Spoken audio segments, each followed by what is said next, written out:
भारतीय रेलवे ने बनाई ऐसी नई तकनीक, अब बिजली से नहीं बल्कि हवा से चलेगी ट्रेन। जो काम नासा और एलन मस्क भी नहीं कर पाए, वह काम भारत के टाटा ने कर दिखाया। जी हां दोस्तों, सही सुना आपने। भारतीय वैज्ञानिक चीन, अमेरिका और जापान की तकनीक को मात देते हुए ऐसा कारनामा करने जा रहे हैं जो अभी तक दुनिया के सिर्फ गिने चुने देश ही कर पाए हैं। और आपको जानकर हैरानी होगी कि इस लिस्ट में उन देशों का नाम शामिल ही नहीं है जो अपने आप को सुपर पावर कहते हैं। यानी कि एक तरफ जहां भारत दुनिया के सारे सुपर पावर को उनकी औकात बताने के लिए ताबड़तोड़ घातक हथियारों को डेवलप करने में जुटा हुआ है, वहीं दूसरी तरफ भारत ने कुछ ऐसी यूनिक तैयारी भी स्टार्ट कर दी है जिसे जानने के बाद दुनिया की तमाम महाशक्तियों का सर चकराने लगेगा। वैसे भी अगर देखा जाए तो प्रधानमंत्री नरेंद्र मोदी ने सत्ता में आते ही भारतीय वैज्ञानिकों को कुछ ऐसे क्रिटिकल प्रोजेक्ट दिए हैं जो अभी तक अमेरिका, रूस, चीन और जापान जैसे देश भी पूरा नहीं कर पाए हैं। और इसी का नतीजा है कि आज भारत तमाम फ्यूचरिस्टिक टेक्नोलॉजी का मालिक बनता जा रहा है। और इसी से रिलेटेड रेलवे सेक्टर से ऐसी बम्पर खबर निकलकर सामने आ रही है जिसे जानने के बाद आपको भारतीय वैज्ञानिकों पर गर्व महसूस होगा। पूरे डेवलपमेंट को अच्छी तरह से समझने के लिए वीडियो में लास्ट तक बने रहिए। लेकिन भारतीय वैज्ञानिक जिस तरह से फ्यूचरिस्टिक तकनीकों को डेवलप करने में जुटे हुए हैं, उसके लिए वीडियो को एक लाइक और कमेंट बॉक्स में जय हिंद का एक प्यारा सा मैसेज जरूर टाइप कीजिएगा। तो दोस्तों, एक तरफ जहां भारतीय वैज्ञानिकों ने डिफेंस सेक्टर में भूचाल पैदा कर रखा है और तरह तरह के फ्यूचरिस्टिक हथियार डेवलप कर रहे हैं, वहीं दूसरी तरफ भारत का रेलवे सेक्टर भी तूफानी रफ्तार से विकास के रास्ते पर आगे बढ़ रहा है। पूरे भारत में वंदे भारत ट्रेनों का ट्रैक बिछाया जा रहा है। हाइपरलूप जैसी क्रिटिकल ट्रेन टेक्नोलॉजी को भारत में लाने की तैयारी की जा रही है। वहीं बुलेट ट्रेन पर काम भी बेजोड़ रफ्तार से आगे बढ़ रहा है। लेकिन इसी बीच भारतीय रेलवे द्वारा कुछ ऐसा ऐलान किया गया है जिसे जानने के बाद अमेरिका, चीन और जापान जैसे देश शर्म से पीले पड़ जाएंगे, क्योंकि इस तरह का कारनामा अभी वे भी नहीं कर पाए हैं। दरअसल दोस्तों, हम बात कर रहे हैं भारत में दौड़ने जा रही हाइड्रोजन ट्रेन की। भारतीय रेलवे अब देश में हाइड्रोजन ट्रेन को दौड़ाने की तैयारी कर रहा है। और आपको जानकर हैरानी होगी कि अभी दुनिया में सिर्फ 4 ही देश ऐसे हैं जो हाइड्रोजन से चलने वाली ट्रेन को डेवलप कर पाए हैं। जानकारी के अनुसार भारतीय रेलवे ने मौजूदा डेमू यानी कि डीजल इलेक्ट्रिक मल्टीपल यूनिट ट्रेनों में हाइड्रोजन फ्यूल सेल को फिट करने के पायलट प्रोजेक्ट को मंजूरी प्रदान कर दी है। और अगर भारत का यह प्रोजेक्ट सफल हो जाता है तो भारत जर्मनी, फ्रांस, स्वीडन और चीन के बाद दुनिया में ऐसा करने वाला 5वां देश बन जाएगा।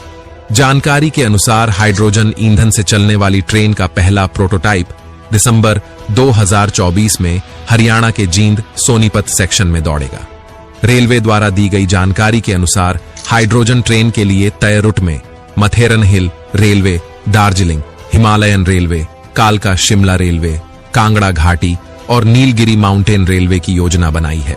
रिपोर्ट में कहा गया है कि ट्रायल के सफलतापूर्वक पूरा होने के बाद ये मार्ग अगले 3 सालों में शुरू हो जाएंगे और इसके प्रोटोटाइप ट्रेन को लेकर चेन्नई स्थित इंटीग्रल कोच फैक्ट्री में बवंडर रफ्तार से काम जारी है।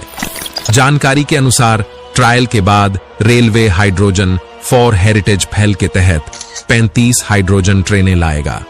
रेलवे ने हर ट्रेन के लिए 80 करोड़ रुपए निवेश करने और 70 करोड़ रुपए इंफ्रास्ट्रक्चर विकास के लिए खर्च करने की योजना तैयार की है। यानी कि भारतीय रेलवे चाहता है कि जल्द से जल्द किसी भी कीमत पर भारत में हाइड्रोजन फ्यूल से चलने वाली ट्रेन दौड़ने लगे।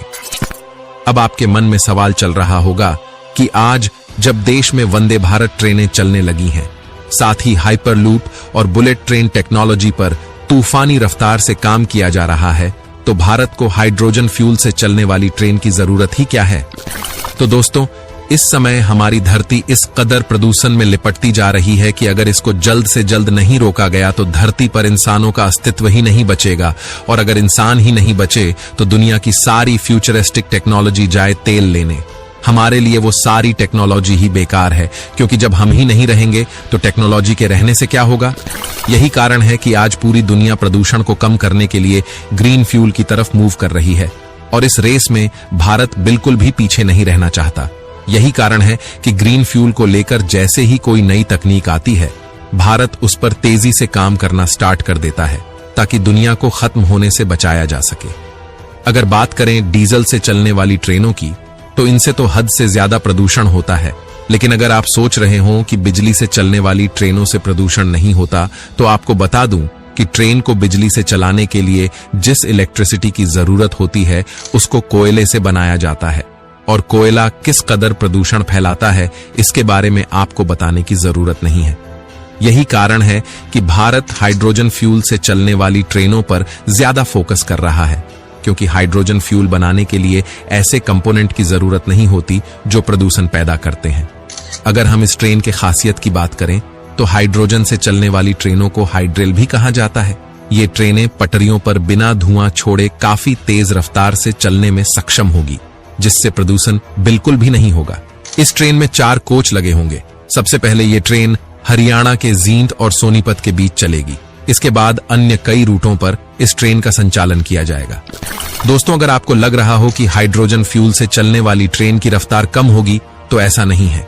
ये ट्रेन 140 किलोमीटर प्रति घंटे की रफ्तार से 1000 किलोमीटर की दूरी तय कर सकती है। हालांकि भारत में चलने वाली ये ट्रेन फिलहाल के लिए 100 किलोमीटर की दूरी तय करेगी। इस ट्रेन में थोड़ी दिक्कत वाली बात यह है कि हाइड्रोजन फ्यूल से चलने वाली ट्रेनें डीजल से चलने वाली ट्रेनों के मुकाबले काफी महंगी होती है, लेकिन फायदा यह है कि इनके चलने से हमारे पर्यावरण को नुकसान नहीं होगा। ग्लोबल वार्मिंग की समस्या काफी हद तक कम हो जाएगी। रिसर्च और रेटिंग एजेंसी ICRA के मुताबिक ग्रीन हाइड्रोजन का खर्च 492 रुपए प्रति किलोग्राम का होगा, यानी कि डीजल के मुकाबले हाइड्रोजन ट्रेनों का संचालन 27% अधिक महंगा होगा। लेकिन जैसा कि मैंने आपको पहले ही बताया कि जहां पर अस्तित्व का सवाल हो, वहां पर पैसों का क्या मोल, क्योंकि अगर हम ही नहीं रहे तो दुनिया भर के तमाम पैसे जाएं तेल लेने। आपकी जानकारी के लिए बता दूं कि हाइड्रोजन का इस्तेमाल सिर्फ हाइड्रोजन ट्रेन में ही नहीं किया जाएगा, बल्कि आने वाले समय में हाइड्रोजन का इस्तेमाल बस, कार और मैन्युफैक्चरिंग प्लांटों में भी करने का प्लान तैयार किया गया है। यानी कि भारत कुछ ऐसा करने की तैयारी कर रहा है कि प्रदूषण की तो वॉट ही लग जाएगी। दोस्तों, यहां पर एक छोटी सी प्रॉब्लम यह भी है कि अभी तक भारत में हाइड्रोजन का उत्पादन ही नहीं किया जाता था, लेकिन इस दिक्कत को दूर करने के लिए भारत की शान टाटा मैदान में उतर चुकी है और इसको लेकर एक प्लांट सेटअप करने जा रही है। और यहां से प्रोड्यूस होने वाले हाइड्रोजन का इस्तेमाल न केवल टाटा स्टील कंपनी द्वारा मैन्युफैक्चरिंग करने के लिए किया जाएगा, बल्कि यहीं से भारत की अन्य जरूरतों के लिए हाइड्रोजन फ्यूल का उत्पादन किया जाएगा। जानकारी के अनुसार इस प्लांट को सेटअप करने की लागत लगभग 27,000 करोड़ रुपए के आसपास होगी। ऐसी खबर निकलकर सामने आ रही है कि इस प्लांट द्वारा जिस हाइड्रोजन और अमोनिया को प्रोड्यूस किया जाएगा, उसको भारत के लिए तो इस्तेमाल किया ही जाएगा, लेकिन इस कंपनी द्वारा अमोनिया को इंटरनेशनल मार्केट में एक्सपोर्ट भी किया जाएगा। यानी कि भारत अब हाइड्रोजन ट्रेन तो चलाएगा ही, साथ ही दूसरे देशों को भी हाइड्रोजन की सप्लाई की जाएगी। यानी कि भारत की तरक्की भी होगी और भारत दूसरे देशों से इनकम भी जनरेट करेगा। तो दोस्तों, इस वीडियो में फिलहाल के लिए बस इतना ही। वैसे आपको क्या लगता है, हाइड्रोजन फ्यूल से चलने वाली ट्रेन और बुलेट ट्रेन में से आप किस ट्रेन को सबसे अच्छा मानते हो? आप अपनी राय हमें कमेंट के माध्यम से जरूर बताएं। और वीडियो को अंत तक देखने के लिए धन्यवाद। जय हिंद, जय भारत।